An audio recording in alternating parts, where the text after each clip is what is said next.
স্বাগত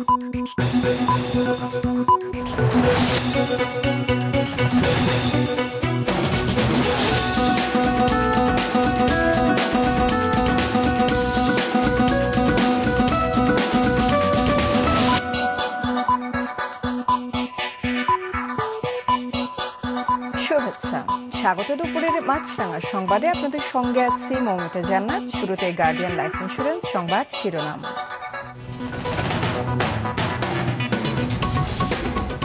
সব যুদ্ধ বন্ধ করা উচিত, থাইল্যান্ডে ইউএনএস কাপ সম্মেলনে প্রধানমন্ত্রী। রোহিঙ্গা প্রত্যাবাসনে আসিয়ানকে ভূমিকা রাখার আহ্বান।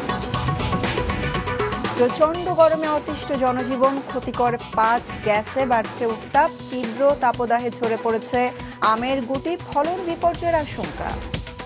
ডায়াবেটিক্স রোগীদের জন্য নিরাপদ চাল উদ্ভাবন করেছে ধান গবেষণা ইনস্টিটিউট। পরীক্ষামূলক চাষেও মিলেছে সাফল্য।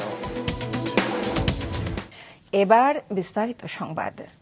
রাশিয়া, ইউক্রেন, ইসরায়েল, ইরান, প্যালেস্টাইনে চলমান যুদ্ধ বন্ধ করতে বিশ্ব নেতাদের প্রতি আহ্বান জানিয়েছেন প্রধানমন্ত্রী শেখ হাসিনা। সকালে থাইল্যান্ডের রাজধানী ব্যাংককে জাতিসংঘের এশিয়া ও প্রশান্ত মহাসাগরীয় অঞ্চলের সামাজিক ও অর্থনৈতিক কমিশন ইউএনএস কাপ সম্মেলনে যোগ দিয়ে এসব কথা বলেন তিনি।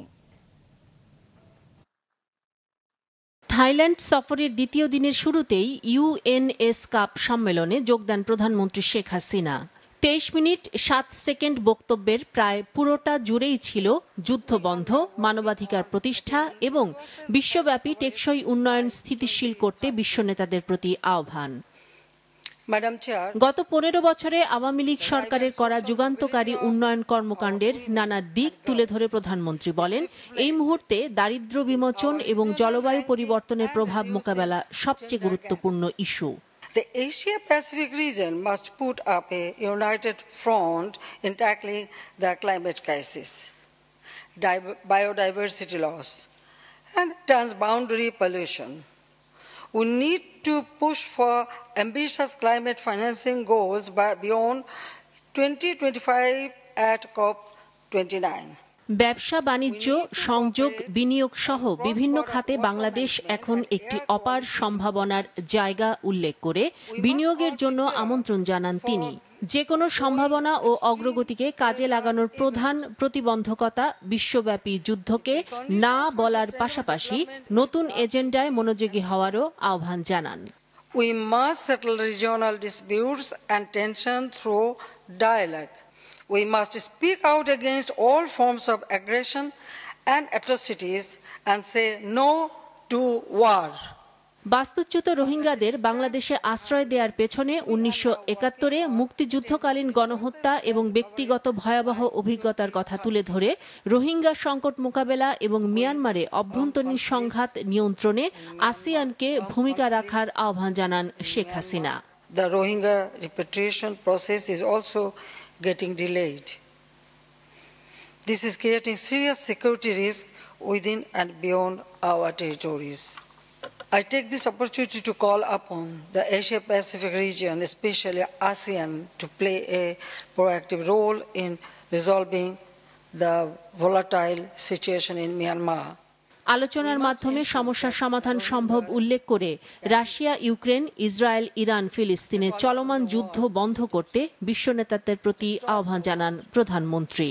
The Russia-Ukraine war, then now Israel, Iran or Palestine. Why Palestine people should not get their right? Please raise your voice against any war. We must focus on poverty reduction and ensure these people, those who are still suffering, for their economic emancipation. অনুষ্ঠানের পর প্রধানমন্ত্রী শেখ হাসিনার সাথে এসকেপের নির্বাহী secretary আর্মিডা আলিস জাহাবানার সাথে সৌজন্য সাক্ষাৎ হয়। আজ সারাদিন বিভিন্ন গুরুত্বপূর্ণ বৈঠকে অংশ নেওয়ার কথা রয়েছে প্রধানমন্ত্রী শেখ হাসিনার। ইবতিসাম নাসিম মৌ, মাছরাঙা সংবাদ, ঢাকা। খুলনা বিভাগের সকল জেলা সহ মোট 16 জেলার উপর দিয়ে তীব্র তাপপ্রবাহ বয়ে যাচ্ছে। বাকি জেলাগুলোতে রয়েছে মৃদু থেকে মাঝারি। টানা তাপপ্রবাহে যশোরের কয়েকটি মহাসড়কের পিচ গলে যাওয়া সহ দেশের বিভিন্ন স্থানের নানামুখী প্রভাব পড়ছে। Desk report. চট্টগ্রাম ও সিলেট বিভাগের উপর দিয়ে ঝড়ো হওয়ার সঙ্গে বজ্রসহ বৃষ্টি হতে পারে। আর 5 দিন পরে দেশের উত্তর পূর্বাঞ্চলে বৃষ্টিপাতের প্রবণতা বাড়বে বলছে আবহাওয়া অফিস। সেই সঙ্গে আরও 3 দিন হিট অ্যালার্ট ও ভ্যাপসা গরম বাড়ার পূর্বাভাস দিয়েছে আবহাওয়া কর্মকর্তারা। খুলনা বিভাগসহ দিনাজপুর, নীলফামারী, রাজশাহী, পাবনা, ফরিদপুর ও গোপালগঞ্জ জেলার উপর দিয়ে তীব্র তাপপ্রবাহ বয়ে যাচ্ছে। ময়মনসিংহ, মৌলভীবাজার, রাঙামাটি, চাঁদপুর, নোয়াখালী, ফেনী ও বান্দরবান জেলাসহ বরিশাল বিভাগ এবং রংপুর, রাজশাহী ও ঢাকা বিভাগের কয়েকটি এলাকায় রয়েছে মৃদু থেকে মাঝারি ধরনের তাপপ্রবাহ। এদিকে গত 2 সপ্তাহ ধরে যশোরে 37 থেকে 42.6 ডিগ্রি সেলসিয়াস তাপমাত্রা বিরাজ করছে। দুপুরের দিকে প্রচণ্ড তাপে যশোর নড়াইল মহাসড়কের ঝুমঝুমপুর, হামিদপুর, দায়তলা, ফতেপুর, তারাগঞ্জ এলাকার বিভিন্ন স্থানে পিচ গলে যাচ্ছে। এমন সড়ক দিয়ে ঝুঁকি নিয়ে যানবাহন চলাচল করছে। এতে ভ্যান, রিক্সা ও ইজি বাইক সহ হালকা যানবাহনের চাকা সড়কে আটকে যাচ্ছে। জুতা পায়ে হাঁটতেও অসুবিধা হচ্ছে পথচারীদের। বেলা 11টার পরের থেকে গাড়ি চালানো যাচ্ছে না, গাড়ি খাবলা খাবলা পিচ টায়ারের সাথে জড়াই যাচ্ছে। ঝুমঝুমপুরে বটতলার ওইখানে পিচ এমন ভাবে গলে যেখানে আপনার হাঁটতে গেলে অনেক পায়ের জুতা পর্যন্ত এখানে খুলে পড়ে যায়। নিম্নমানের সামগ্রী ব্যবহার করে মহাসড়ক তৈরি করায় এমন পরিস্থিতি তৈরি হচ্ছে বলে অভিযোগ স্থানীয়দের। যতই গরম পড়ুক, পিচ তো গলার কথা না। 2 নম্বর পিচ বুঝাই এটা গলে যাচ্ছে। অন্য খোলা রোডে তো এক পিচও গলে না, এরা কাজ 2 নম্বরে করেছে, তারই জন্য এই পিচ গলতেছে। এছাড়া দেশের বিভিন্ন স্থানে শ্রমজীবীদের মাঝে প্রশাসনের পাশাপাশি নানা ব্যক্তি ও সংগঠনের পক্ষ থেকে নিরাপদ পানি, ফল বিতরণ করা হয়েছে।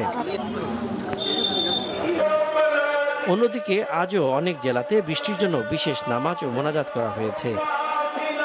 সজীব সাদিক, মাছরাঙা নিউজ ডেস্ক। বাংলাদেশ শিশু হাসপাতাল থেকে তাপপ্রবাহের প্রভাব সম্পর্কে সরাসরি জানাচ্ছেন সিনিয়র রিপোর্টার মাহমুদ কমল। কমল, শিশুদের স্বাস্থ্যের উপরে এই তাপপ্রবাহের প্রভাব কেমন দেখছেন আপনি? মমিতা, আসলে এই তাপপ্রবাহের মধ্যে জানেন যে প্রচুর গরম, মানে যারা প্রাপ্তবয়স্ক আছে তারাই কিন্তু সেই গরমটা সহ্য করতে পারছে না। সুতরাং শিশুদের অবস্থা কেমন হতে পারে সেটি আমি যে ওয়ার্ডটিতে আছি এটা নিউমোনিয়া ওয়ার্ড। এই নিউমোনিয়া ওয়ার্ডে থাকার কারণ হচ্ছে যে এই নিউমোনিয়া ওয়ার্ডে এই গরমের সময় কিন্তু প্রচুর শিশু রোগী এখানে ভর্তি আছেন এবং এখানে 16 জন রোগী ভর্তি আছেন এবং কেবিনে ভর্তি আছেন আরও 3 জন, সব মিলে 19 জন শিশু রোগী ভর্তি আছেন। এবং এখানে দেখেছি যে একদম 1.5 মাসের বাচ্চা থেকে শুরু করে নিয়ে 2 বছর, 3 বছর, 4 বছর পর্যন্ত বাচ্চারা আছেন। এবং এখানে মায়েরা যেটা বলছেন যে এই গরমে প্রচুর পরিমাণে তারা ঘেমে যেতে দেখেছেন ঠিক নিউমোনিয়ার আগ মুহূর্তে। এবং ঘেমে যাওয়ার কারণে যেটা হচ্ছে যে বুক সবসময় ভেজা থাকছে, ঠান্ডা কাশিতে আক্রান্ত হচ্ছে এবং পাশাপাশি প্রচুর শ্বাসকষ্ট নিয়েও ভর্তি হয়েছে। এবং আমরা যদি একটু পরিসংখ্যান দেখি যে গতকাল হচ্ছে এই প্রায় এখানকার যে আউটডোর আছে সেই আউটডোরে তারা নিউমোনিয়া রোগী সেবা নিয়েছে 82 জন, যেটি এর আগের 3 দিনের তুলনায় কিন্তু দ্বিগুণ। একইভাবে ডায়রিয়াও দেখেছি যে হাসপাতাল কর্তৃপক্ষ বলেছেন যে ডায়রিয়ার রোগীও কিন্তু বাড়ছে, প্রায় হচ্ছে এখানে 62 জনের মতো রোগী ভর্তি হয়েছে, যেটি এর আগের 3-4 দিনের তুলনায় বেশি।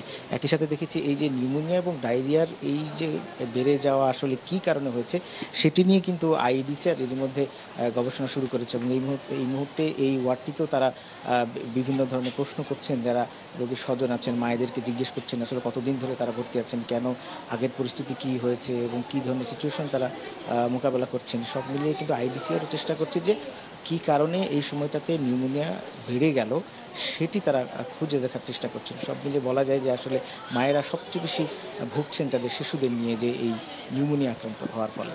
মমিতা, ধন্যবাদ কমল। শিশুদের উপর তাপপ্রবাহের প্রভাব নিয়ে জানালেন সহকর্মী মাহমুদ কমল। ঢাকার বাতাসে মিলেছে 5 ধরনের ক্ষতিকর গ্যাস, যার প্রধান উৎস রাজধানীতে ময়লা ফেলার স্থানগুলো। এসব গ্যাস বাড়াচ্ছে উত্তাপ, এমন তথ্য উঠে এসেছে ঢাকা বিশ্ববিদ্যালয় ও যুক্তরাষ্ট্রের জর্জিয়া বিশ্ববিদ্যালয়ের এক গবেষণায়। আরো জানাচ্ছেন দাউদ হাসান।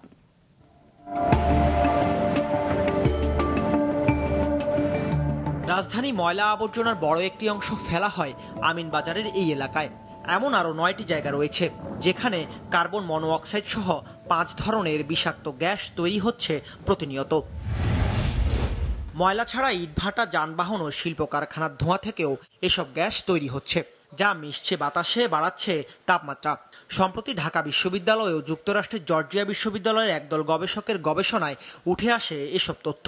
বাতাসে বিভিন্ন রকমের গ্যাস থাকে, হ্যাঁ, আর বাতাসে বিভিন্ন রকমের পার্টিকেলস থাকে। এই পার্টিকেলস এবং গ্যাস সূর্যের থেকে মনে করেন যে বিভিন্ন রকমের লাইট বা ওয়েভলেন্থ আসে, সেগুলো সে অ্যাবজর্ব করিয়া আগের দিনে হইল গিয়ে মনে করেন আমাদের আনকাভার সারফেস অনেক ছিল, মানে গাছপালা আছে, সেগুলো মাটিতে থাকতো। এখন হইলো কারণ এটা আবার রিফ্লেক্ট করার সময় সে হলো হিট রিলিজ করে। সেই হিটটাই হলো আমাদের বাতাসকে বা আমাদের এনভায়রনমেন্টকে গরম করে তোলে। গবেষণায় আরো দেখা যায় এসব গ্যাস বাতাসে স্থায়ী হতে পারে 10 থেকে 400 বছর পর্যন্ত, যা মানবদেহে এবং প্রকৃতি ও জীববৈচিত্র্যে ক্ষতির কারণ হতে পারে। সেখান থেকে সিওপিডি হয় এবং অনেকদিন থাকার পর আমাদের ব্লাডে যায়, আমাদের হার্টে প্রভাব ফেলে, আমাদের কিডনিতে প্রভাব ফেলে, তারপর হলো গিয়া ব্রেনে প্রভাব ফেলে এই বায়ু দূষণের ভেরি আল্ট্রাফাইন পার্টিকেলস, আমাদের চোখে ক্ষতি করে। তারপরে আপনি শুনবেন যে এখন মানুষের ক্যান্সার রোগীর সংখ্যা অনেক বেড়ে গেছে। এগুলো সবই কিন্তু বায়ু দূষণের কারণ। এসব গ্যাসের উৎসগুলো কমাতে পারলেই তাপমাত্রা সহনীয় পর্যায়ে আনা সম্ভব বলে মনে করেন এই গবেষক। আমরা এন্টি নেচার ওয়ার্ক করতেছি। নেচারে হলো গাছপালা থাকবে, আমরা গাছপালা কেটে ফেলতেছি। নেচারে হলো গিয়ে জলাধার থাকবে, লেক থাকবে, পুকুর থাকবে, সেগুলো আমরা ভরাট করে ফেলতেছি। তো এই জিনিসগুলো তো আমাদের কন্ট্রিবিউট করে এনভায়রনমেন্টে, আর ওভারঅল পলিউশন আমাদের কন্ট্রোল করতে হবে। তাপমাত্রা নিয়ন্ত্রণে কংক্রিটের পরিমাণ কমিয়ে সবুজায়ন নিশ্চিত করার কথাও জানালেন তিনি। দাউদ হাসান, মাছরাঙা সংবাদ, ঢাকা। তীব্র তাপদাহের প্রভাব পড়েছে চাঁপাইনবাবগঞ্জের আম বাগানে। দিনে তাপদাহ আর রাতে তাপমাত্রা কমে যাওয়ায় আমের গুটি ঝরে পড়ছে। এদিকে ভূগর্ভস্থ পানির স্তর নেমে যাওয়ায় পর্যাপ্ত সেচ দিতে না পারায় আমের আকারও হচ্ছে ছোট। চাঁপাইনবাবগঞ্জ প্রতিনিধি ডাব্লু কুমার ঘোষের পাঠানো তথ্য ছবি নিয়ে ডেস্ক রিপোর্ট। আমের রাজধানী খ্যাত চাঁপাইনবাবগঞ্জের আমবাগানগুলোতে এই সময় গাছ ভরা আম থাকলেও চলমান তাপদাহে ঝরে পড়ছে আমের গুটি। কোনোভাবেই গুটি ঝরা কমাতে পারছেন না কৃষকেরা। স্প্রে করছি, বাগানে পানি দিচ্ছি, ব্যয়বহুল খরচ হচ্ছে অনেক, তারপরেও খরা, এই খরাতে আম গাছে টিকাতে পারছি না। আমের গুটি ঝরা রোধে গাছে নিয়মিত সেচ ও বালাই ব্যবস্থাপনার কথা বলছেন ফল গবেষক। বৃষ্টি না হওয়া পর্যন্ত 10 দিন অন্তর অন্তর সেচ চালিয়ে যেতে হবে এবং প্রয়োজন যদি হয়, বিশেষ করে যদি লোহা অত্যাধিক পরিমাণে বেড়ে যায়, তাহলে সকালে এবং বিকালে শুধু গাছে পানি স্প্রে করতে হবে এবং এর পাশাপাশি একবার 1 লিটার পানির সাথে 20 গ্রাম ইউরিয়া মিশিয়ে গাছে একবার যদি স্প্রে করে দেওয়া যায়, তাহলে আমের মুকুল ঝরাটা অনেকটা কম হয়ে যাবে। কিন্তু ভূগর্ভস্থ পানির স্তর নিচে নেমে যাওয়ায় পর্যাপ্ত সেচের পানি পাচ্ছে না বলে জানায় আম চাষিরা। আবার রাতের বেলা তাপমাত্রা কমে যাওয়ায় আর দিনের বেলা তাপমাত্রা বেড়ে যাওয়ায় আমের আকার ছোট ও নিম্নমানের হবার আশঙ্কা করছেন বাগান মালিকরা। এমন অবস্থায় উৎপাদন খরচ উঠবে কিনা তা নিয়ে শঙ্কায় তারা। সেচ দেওয়ার ব্যবস্থা আছে, কিন্তু পানির লেয়ারটা অতি নিচে নেমে গেছে, যার কারণে পানি পাচ্ছি না আমরা। যেহেতু আমরা সেচ পাচ্ছি না, এজন্য আমাদের আমের সাইজ অনেক আকারে ছোট হচ্ছে। যা আম থাকে তা আমের অত্যাধিক খরচ হয়ে যায় আমাদের, এই কারণে আমরা আমের ন্যায্য মূল্যও পাই না। একজন চাষি সেচটা দেওয়ার পরে খরচটা করে কি পরিমাণ অর্থনৈতিকভাবে সে লাভবান হবে, এটা একটা গুরুত্বপূর্ণ ব্যাপার। কৃষকেরা যাতে ক্ষতিগ্রস্ত না হয় সে বিষয়ে পরামর্শ দেওয়া হচ্ছে বলে জানান কৃষি কর্মকর্তা। আমরা বলেছি যে আপনারা নিয়মিতভাবে সেচ দেবেন এবং যদি সুযোগ সুবিধা থাকে তাহলে সেচের পরে মালচিংয়ের ব্যবস্থা করতে হবে গোড়াতে, যাতে পানিটা ধরে রাখতে পারে। এর সাথে সাথে যদি আরও সমস্যা হয় তাহলে সেক্ষেত্রে ঠান্ডা পানি স্প্রে করবো গাছে। আর এই সেচটা আমরা দিতে বলছি খুব সকালে অথবা সন্ধ্যার দিকে সেচটা দিতে হবে। চলতি মৌসুমে জেলায় আম উৎপাদনের লক্ষ্যমাত্রা নির্ধারণ করা হয়েছে 4.5 লাখ টন। মাছরাঙা, নিউজ ডেস্ক। ডায়াবেটিস রোগীদের জন্য তুলনামূলক নিরাপদ চাল উদ্ভাবন করেছে ধান গবেষণা ইনস্টিটিউট। এবছরই প্রথম দক্ষিণাঞ্চলে এই ধানের পরীক্ষামূলক চাষাবাদ হয়েছে, ফলনও মিলেছে ভালো। তাই এই ধান ভবিষ্যতে দেশের কৃষি অর্থনীতিতে ইতিবাচক ভূমিকা রাখবে বলে আশা করছেন কৃষি বিজ্ঞানীরা। এস এ মিলনের ক্যামেরায় মোস্তফা জামালের রিপোর্ট। বোরো মৌসুমে খুলনার ডুমুরিয়ায় চাষ হওয়া এই ধান দূর থেকে বোরোর অন্য জাতের মতো দেখালেও বৈশিষ্ট্যগতভাবে এটি দেশে চাষ হওয়া অন্য সব প্রজাতি থেকে আলাদা। সবুজ ও খাড়া ডিগ পাতা আর মাঝারি লম্বা ও চিকন ধানের দানার এই ধানটি বিরি 105। কিছুটা চিকন ও লম্বা ধানের জাতটি বীজ বপন থেকে ফসল তোলা পর্যন্ত 148 দিন সময় লাগে। যেখানেই বোরো মৌসুমে অনুকূল পরিবেশ পাওয়া যাবে সেখানেই এই ধানটি চাষ করা যায়। অন্য জাতের থেকে এ জাতের পার্থক্য, অন্য জাতের বিরিধান 58 বা বিরিধান 67 একটা ছড়ায় ধান আছে 180 থেকে 200টি, আর এতে একটা ছড়ায় ধানের বীজ আছে মানে দানা আছে 200 থেকে 250টি। মানে এই ধানের ফলনও বৃদ্ধি হবে, কুটোরও বৃদ্ধি পাবো। আমাদের এই ধানে একবারও ছত্রাক দেওয়া লাগেনি, কোনো ব্লাস্টের কোনো ওষুধ দেওয়া লাগেনি, শুধু 2বার হালকা কিছু পোকার ওষুধ দিছে, তারপর পোকা লাগেনি, তারপর আমরা দিয়ে দিছি। সেচ ও কীটনাশক কম লাগায় স্থানীয় কৃষকদের মধ্যে আগ্রহ বাড়ছে এই ধান চাষের। এই ধানটা এবার নতুন এসছে আমাদের এখানে, মোটামুটি ভালো এবং দেশে ধানে ফলনও ভালো, পানি সাশ্রয় আছে। এদের কীটনাশক কম লাগে, খরচ কম, পানি কম, সব দেখতে কম নিয়ে এবারে আপনার অল্প খরচে সব ধান হচ্ছে, আর অন্যান্য ধানে আপনার খরচ বেশি।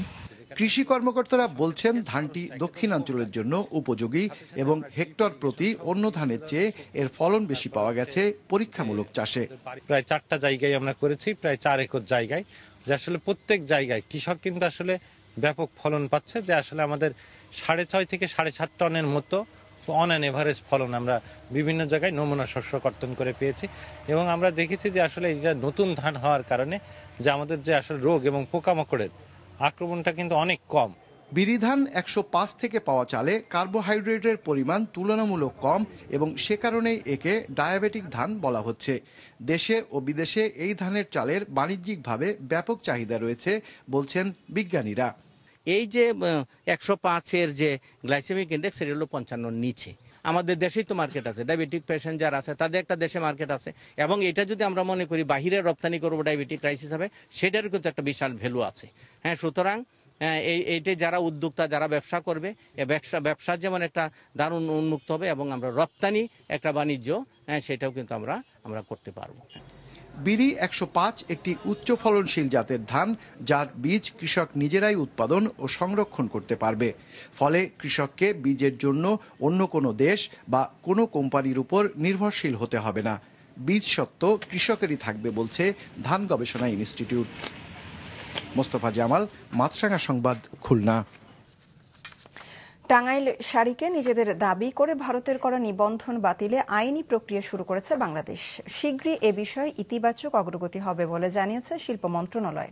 আজ রাজধানীতে টাঙ্গাইলের পোড়াবাড়ির চমচম, কুমিল্লার রসমালাই, কুষ্টিয়ার তিলের খাজা ও রংপুরের হাড়িভাঙা আম সহ মোট 14 পণ্যের জিআই সনদ বিতরণ অনুষ্ঠানে এসব কথা জানানো হয়। এ সময় শিল্পমন্ত্রী বলেন, মাটি ও ঐতিহ্যের সাথে সম্পৃক্ত পণ্যকে চাইলেই নকল করা যাবে না।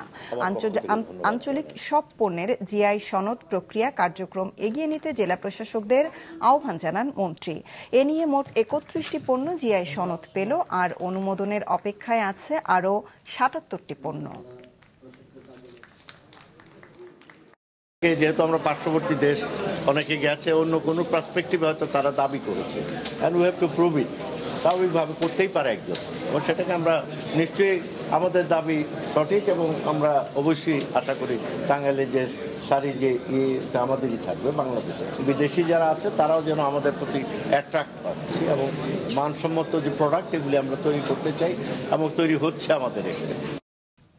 মিয়ানমার থেকে বাংলাদেশে পালিয়ে আশ্রয় নেওয়া 288 জন সেনা ও সীমান্তরক্ষী বাহিনীর সদস্যকে আজ মিয়ানমারের কাছে হস্তান্তর করেছে বিজিবি।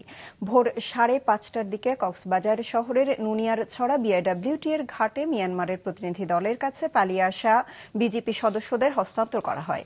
এ সময় মিয়ানমার বর্ডার গার্ড পুলিশ, বিজিবির ঊর্ধ্বতন 5 কর্মকর্তা ও দূতাবাসের 4 কর্মকর্তা সহ 9 সদস্যের প্রতিনিধি দল এবং বাংলাদেশের পররাষ্ট্র ও স্বরাষ্ট্র মন্ত্রণালয়, জেলা প্রশাসন প্রশাসন, বিজিবি, পুলিশ ও কোস্ট গার্ডের কর্মকর্তারা উপস্থিত ছিলেন। এর আগে রাতে বান্দরবানের নাইক্ষ্যংছড়ির বিজিবি স্কুল থেকে 288 জনকে 10টি বাসে করে বিআইডব্লিউটি ঘাটে আনা হয়। সেখানে কিছু আনুষ্ঠানিকতা শেষে 5:30টার দিকে মিয়ানমারের প্রতিনিধিদের কাছে তাদের হস্তান্তর শেষে নৌবাহিনীর ট্রলারে করে তাদের মিয়ানমার জলসীমায় নিয়ে যাওয়া হয়। সেখানে অপেক্ষমান মিয়ানমারের একটি জাহাজে করে তাদের নিজ দেশে নিয়ে যাওয়ার কথা রয়েছে। চট্টগ্রামের লাল দিঘি ময়দানে আজ বিকেলে শুরু হবে ঐতিহাসিক জব্বারের বলি খেলা। এটি বলি খেলার 115তম আসর। জব্বারের বলি খেলা ও বৈশাখী মেলা উদযাপন পরিষদের সভাপতি জহরলাল হাজারি জানান, বিকেল 3টায় শুরু হবে জব্বারের বলি খেলা। এবছর এতে অংশ নেবে দেশের বিভিন্ন প্রান্তের প্রায় 100 বলি। এবারের খেলায় চ্যাম্পিয়ন বলি পাবেন 30,000 টাকা, রানার্স আপ 10,000 এবং তৃতীয় স্থান অধিকারী পাবেন 5,000 টাকা।